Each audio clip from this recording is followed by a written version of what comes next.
सास की टेढ़ी पूछ। रजनी और सीता तैयार होकर बाहर जा रही थी। अपनी दोनों भाभियों को इस तरह तैयार देख नेहा उनको पीछे से रोक देती है। भाभी, आप दोनों इतना बन ठन कर कहाँ जा रही हैं? ननद जी, हम मार्केट जा रहे हैं। हमने सोचा मार्केट जाकर घर का कुछ सामान भी खरीद लेंगे और इसी बहाने हम थोड़ा घूम भी लेंगे। अच्छा, तो क्या आपने माँ से परमिशन ली बाहर जाने के लिए? इसमें परमिशन की क्या बात है नेहा? अरे हम भी इस घर की बहू हैं, हम भी इंसान हैं। हमें भी जीने का उतना ही अधिकार है जितना कि तुम्हें।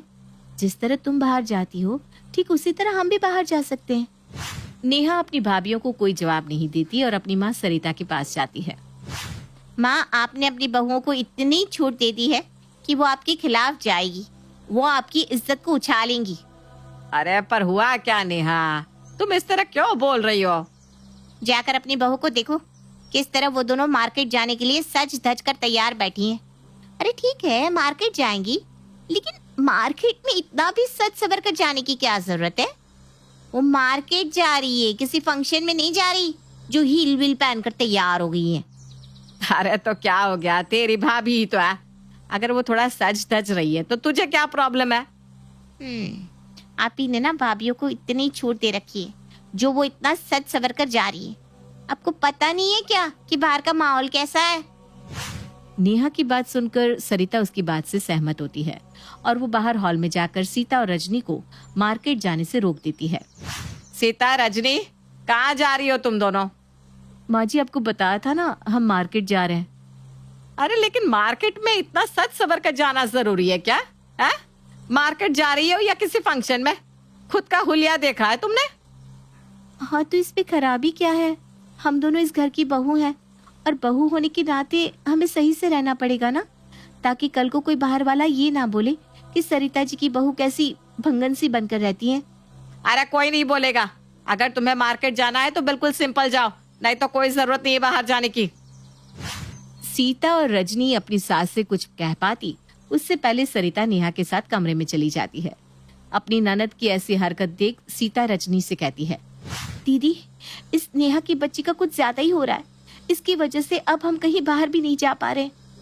हाँ सीता, तुम सही कह रही हो, लेकिन हम कुछ कर भी तो नहीं सकते।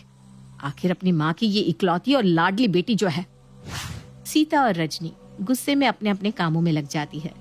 ऐसे ही समय गुजरता है और गुजरते समय के साथ नेहा आए दिन अपनी माँ को अपनी भाभियों के खिलाफ भड़काती रहती। ऐसे ही एक दिन सभी खाने के टेबल पर बैठकर खाने का इंतजार कर रहे थे। तभी रजनी और सीता सभी के सामने खाना परोसती है और जैसे ही नेहा खाने का पहला निवाला मुंह में लेती है, वैसे ही वो खाने में कमी निकालते हुए कहती है, हे भगवान, इतना घटिया खाना मैंने आज से पहले कभी नहीं खाया था। माँ, इस खाने को ना आप अपने मुंह में भी मत लेना। अगर आपने खाना खाया तो सच में आपकी तबीयत बहुत ज्यादा बिगड़ जाएगी। नेहा, ये तुम क्या कह रही हो? हमेशा तुम्हारी दोनों भाभी ही खाना बनाती है और हर दिन खाना सही तो बनता है। हाँ तो भैया, जरूरी है कि और दिन सही बनता है तो आज भी खाना अच्छा ही बना हो।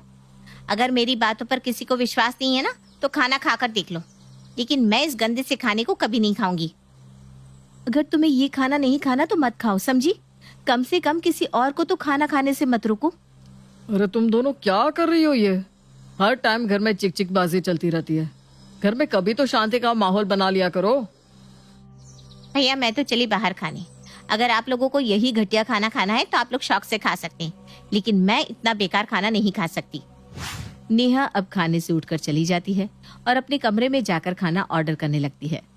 पर जैसे ही विक्रम, राजीव और सरिता खाने का पहला निवाला मुंह में डालते हैं, वैसे ही वो लोग खाने को उगलते हुए कहते हैं, हे भगवान, सच में खाना कितना गंदा बना है बहू।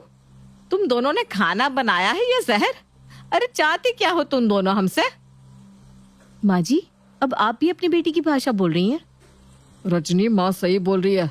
तुमने खाना नहीं बनाया, जहर बनाया है, जहर। भैया, ये आप कैसी बात कर रहे हैं?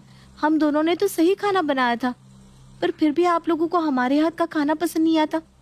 हम लोग इस घर के लिए इतनी मेहनत करते हैं, लेकिन हर समय आप हम लोगों को ऐसे नीचा दिखाते रहते हैं। सीता, तुम्हें नहीं लगता कि तुम कुछ ज्यादा ही बोल रही हो? अगर आप दोनों को अपने खाने पर इतना ही यकीन है तो तुम दोनों ये खाने को खा कर देखो। राजीव, सरिता और विक्रम तीनों ही खाने पर से उठकर चले जाते हैं।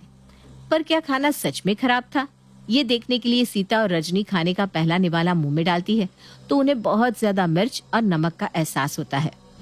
सीता, सच में ये खाना तो बहुत ज्यादा खराब है। पर इस खाने को खराब किया किसने? हमने तो खाना बिल्कुल सही बनाया था। दीदी, इस खाने को खराब करेगा कौन? इस घर में हमारी एक ही तो दुश्मन है जो हर वक्त माँ और हमारे पतियों को हमारे खिलाफ भड़काती रहती है। लेकिन वो ऐसा करती क्यों है? आखिर हमने उसका बिगाड़ा क्या है? सीता और रजनी आपस में बात कर रही थी, तभी वहां विक्रम आता है और उन दोनों से कहता है, रजनी, सीता, हम लोग बाहर से खाना ऑर्डर कर रहे हैं। तुम्हें जो भी खाना है तुम हमें अपना ऑर्डर बता दो, हम ऑर्डर कर लेंगे। विक्रम की बात सुनकर सीता और रजनी अपना अपना ऑर्डर देती है और अपने कमरे में चली जाती है। समय यूं ही गुजरता है और एक दिन, विक्रम जी, मैं क्या कह रही थी कि क्यों ना हम कहीं बाहर चले। आज मेरा कहीं बाहर जाने का मन है। रजनी, अभी कुछ दिन रुक जाओ, फिर चलते हैं। अभी मेरे पास पैसे नहीं है, सैलरी आने दो फिर चलेंगे। रजनी और विक्रम की ये बात नेहा सुन लेती है और नेहा हंसते हुए खुद से कहती है, नेहा के होते हुए आप दोनों कहीं बाहर चले जाएं। ऐसा तो हो नहीं सकता, और अगर गलती से ऐसा हुआ भी तो मैं ऐसा होने नहीं दूंगी। भाभी, मैं आपको इतनी शांति से कैसे रहने दे सकती हूँ?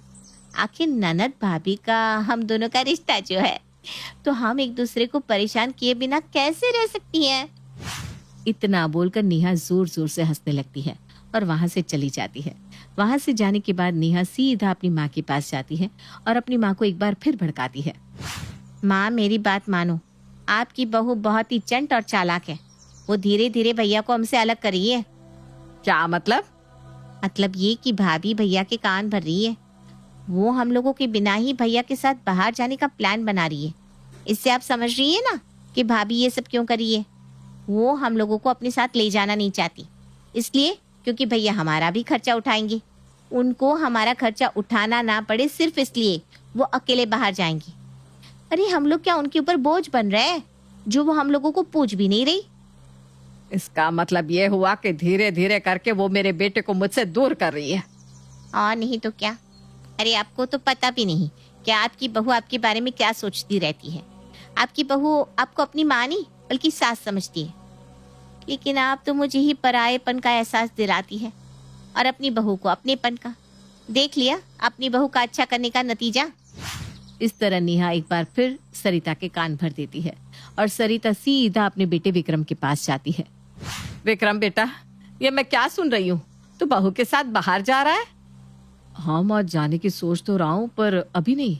अभी थोड़े पैसे की तंगी हो रही है ना, इसलिए जब कुछ पैसे आ जाएंगे तब जाने की सोचूंगा। चलो, अच्छी बात है कि तू बहू के साथ बाहर जा रहा है। अब तेरे बाबूजी तो जिंदा भी नहीं जो मुझे ले जाते। तुम दोनों की उम्र है, घूम लो। अगर तेरे पिताजी जिंदा होते तो वो भी मुझे अपने साथ ले जाते। अरे माँ, आप ऐसा क्यों बोल रही हो? आपको पता है मैं आपसे कितना प्यार करता हूँ। तू मुझसे प्यार करता है तभी तो मुझे बिना बताए बाहर घूमने का प्लान बना लिया। अरे मुझे कुछ समझ रहा होता तो तू मुझसे पूछता जरूर, लेकिन पूछना तो दूर, तूने तो मुझे बताया तक नहीं। माँ, मैंने आपको इसलिए नहीं बताया क्योंकि मुझे अभी सैलरी नहीं मिली। मुझे जब सैलरी मिलेगी और जब मैं बाहर जाने का प्लान बनाऊंगा तो सबसे पहले आप ही को तो बताऊंगा। और आप ये क्यों कह रही है कि बाबूजी जिंदा होते तो वो आपको अपने साथ ले जाते? अरे मैं किस काम आऊंगा, मैं आपको अपने साथ ले जाऊंगा। विक्रम और सरिता ये बात कर रहे थे तभी रजनी आती है और अपनी सास से कहती है, बुरा मत मानना माँ जी, लेकिन जब से हमारी शादी हुई है तब से आपने हमें एक अलग स्पेस नहीं दी। अगर हम बाहर जाकर खुद का स्पेस लेना चाहते हैं तो इसमें खराबी क्या है? आप अकेले हमें क्यों कहीं नहीं जाने दे रही? रजनी, ये क्या बोल रही हो तुम माँ से? विक्रम जी, क्या गलत बोल दिया मैंने? यही ना कि माँ जी हमें पर्सनल स्पेस नहीं देती, या तो कभी आपकी बहन हम लोगों के बीच में आ जाएगी या माँ जी। रजनी की ऐसी बात सुनकर सरिता का पारा हाई हो जाता है और वो गुस्से में रजनी से कहती है, बहू अब तक का तो पता नहीं, लेकिन अब मैं तुझे इस घर से कहीं नहीं जाने दूंगी। तुम दोनों मेरी एक बात कान खोलकर सुन लो, इस घर में कोई भी कहीं भी बाहर नहीं जाएगा। अगर इस घर से कोई बाहर जाता है तो मुझसे बुरा कोई नहीं होगा। इतना बोलकर सरिता वहां से गुस्से में चली जाती है। अपनी माँ का गुस्सा और बीवी की बदतमीजी देख विक्रम को भी गुस्सा आ जाता है और वो भी वहां से चला जाता है। लेकिन दूर खड़ी नेहा ये सब देखकर काफी खुश हो रही थी। रजनी भी अपने कमरे में गुस्से में बैठी हुई थी कि तभी वहां सीता आती है और अपनी जेठानी रजनी से कहती है, जेठानी जी, गुस्सा होने का कोई फायदा नहीं है, क्योंकि इन सब के पीछे किसी और का नहीं बल्कि हमारी प्यारी ननद नेहा का हाथ है। वही माँ के पास गई थी, उसने ही माँ जी को भड़काया है।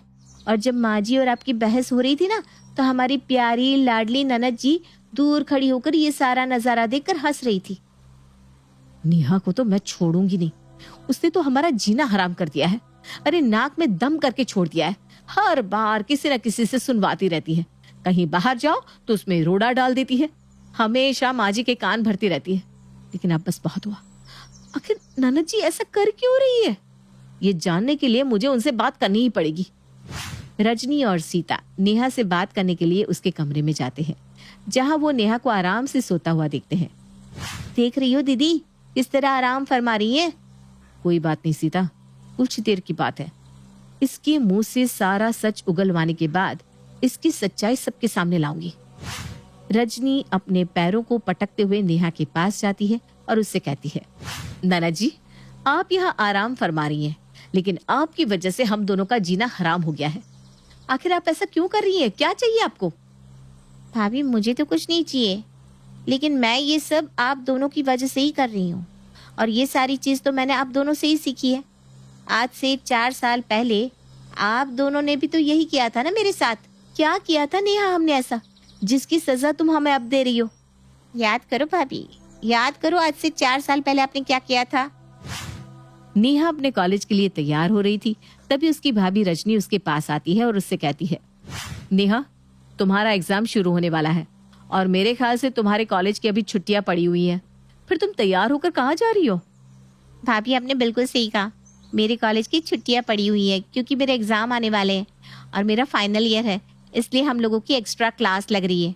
आप जानती है ना, एक्स्ट्रा क्लास लेना कितना जरूरी होता है। रजनी आगे कुछ बोलती उससे पहले नेहा अपना बैग उठाती है और अपनी कॉलेज के लिए निकल पड़ती है। शाम को जब नेहा वापस आती है, तब सीता नेहा से खाना बनाने के लिए कहती है, नेहा, आज सर बहुत दर्द कर रहा है, इसलिए मैं सोच रही थी क्यों ना तुम खाना बना लो। वैसे भी तुम्हारे हाथ का खाना खाए बहुत दिन हो गए हैं। भाभी, मैं खाना बना लेती, लेकिन आपको पता है ना मेरे एग्जाम है। मैं अपने एग्जाम की तैयारी करूं या फिर खाना बनाऊं?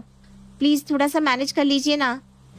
नेहा और नेहा की भाभी आपस में बात कर ही रहे थे, तभी वहां सरिता आती है और उन दोनों को बातें करता देख बीच में बोल पड़ती है, अरे क्या हो गया? दोनों ननद भाभी इस तरह आपस में बात कर रही है जैसे पता नहीं कोई मीटिंग बिठा रखी है दोनों ने। नहीं माँ, ऐसी कोई बात नहीं है। वो भाभी मुझे खाना बनाने के लिए बोल रही थी और मैं भाभी को कह रही थी कि मैं नहीं बनाऊंगी क्योंकि मेरे एग्जाम है ना, इसलिए। अरे तो क्या हो गया, मत बना, तेरी दोनों भाभी बना लेगी मिलजुल कर। इतना बोलकर सरिता वहां से चली जाती है। नेहा भी वहां से अपने कमरे में पढ़ाई करने चली जाती है। लेकिन ये सब देख सीता और रजनी को बहुत गुस्सा आता है। इस नेहा की बच्ची ने हद ही कर दी है। अरे जरा हमारा हाथ बटा देती तो क्या बिगड़ जाता। पता नहीं ऐसी कौन सी पढ़ाई चल रही है इसकी, और मुझे तो ये समझ में नहीं आ रहा इसको इतना पढ़ाया क्यों जा रहा है। ये नहीं कि शादी करवा कर इसके घर भेज दो। बात तो आप सही कह रही है दीदी, पर आप मेरी मानो या ना मानो, इसका ना चक्कर कहीं ना कहीं जरूर चल रहा है। तभी तो सुबह जल्दी जाती है और शाम को लेट आती है, और हमारे घर वाले इतने अंधे हैं कि इस पर ध्यान भी नहीं देते। इसका भांडा तो मैं फोड़ कर रहूंगी, और इसका भांडा फोड़कर इसको घर में ना बिठा दिया तो मेरा नाम भी सीता नहीं। इतना बोलकर सीता और रजनी अपने अपने कामों में व्यस्त हो जाती है। शाम को जब नेहा अपने घर आती है तो वो अपने फोन को बेड पर रखकर वॉशरूम में चली जाती है। सीता चोरी से उसका फोन उठा लेती है और उसकी गैलरी में जाकर उसका फोन चेक करने लगती है, जहां उसे नेहा के साथ एक लड़का दिखाई देता है। अच्छा, तो ये गुल खिलाए जा रहे हैं मैडम के, कॉलेज के बहाने ये गुल खिला रही हो। कोई बात नहीं, इसका भांडा तो मैं फोड़ कर रहूंगी। इतना बोलकर जल्दी से सीता नेहा और उसके बॉयफ्रेंड की फोटो अपने फोन में सेंड कर देती है, और कुछ देर बाद वो रजनी के पास जाकर नेहा की सारी बात बता देती है। ये फोटोज देखकर रजनी अपनी सास के पास जाती है और अपनी सास को बताती है। नेहा, नेहा! सरिता के गुस्से वाली आवाज सुनकर नेहा अपनी माँ के पास आती है और अपनी माँ को इतने गुस्से में देखकर पूछती है, क्या हुआ माँ, आप इतने गुस्से में क्यों हो? आज से तू कॉलेज नहीं जाएगी। आज से, बल्कि अभी से तेरी पढ़ाई और तेरी कॉलेज यही खत्म। लेकिन माँ मैंने ऐसा भी क्या किया जो अब मेरी पढ़ाई बंद करवा रही है? नेहा की बात सुनकर सरिता उसकी और उसके बॉयफ्रेंड की फोटो दिखाती है। अपनी फोटोज देख नेहा के होश उड़ जाते हैं। माँ ये ना, क्या हुआ ननद जी, अपनी आशिकी के बारे में बताने में शर्म आ रही है आपको? अरे आप कॉलेज इसीलिए तो जाती थी ताकि आप लड़कों के साथ गुलछर्रे उड़ाए। माँ मेरी बात सुनो, मैं इससे प्यार करती हूँ और कॉलेज खत्म होते ही ये आपसे मेरा हाथ मांगने आने वाला है। माँ प्लीज मेरी पढ़ाई बंद मत करवाओ, मेरा करियर डूब जाएगा माँ प्लीज। नेहा अपनी माँ के सामने बार बार गिड़गिड़ाती है, लेकिन सीता और रजनी सरिता के कान भरती रहती है, जिस कारण सरिता उसका कॉलेज भी छुड़वा देती है और उसका फोन भी छीन लेती है। समय गुजरता है और गुजरते समय के साथ सरिता आए दिन नेहा पर अत्याचार करती रहती है और उन अत्याचारों को सहकर अब नेहा भी मजबूत हो गई थी, क्योंकि उसके बॉयफ्रेंड की कहीं और शादी हो चुकी थी और अब नेहा पूरी तरह अकेली पड़ चुकी थी। ये देखकर वो ठान लेती है कि वो भी अपनी भाभियों को ठीक वैसा ही सबक सिखाएगी जैसा उसने उसके साथ किया था। अब समझ में आ गया मैं आप लोगों के साथ ऐसा क्यों कर रही हूँ। आपने मुझसे मेरा करियर छीना, मुझसे मेरा प्यार छीना, मेरे जीने की वजह छीनी। बताओ क्या करूँ मैं अब? अगर आपने शुरुआती दौर में ऐसा नहीं किया होता तो शायद आज मैं भी किसी न किसी मकाम पर पहुंची होती, मैंने भी अपना घर बसाया होता। नेहा की बात सुनकर सीता और रजनी की आंखें शर्म से झुक जाती है और वो अपनी ननद से माफी की भीख मांगती है, लेकिन नेहा उन्हें माफ नहीं करती और वहां से उठकर चली जाती है।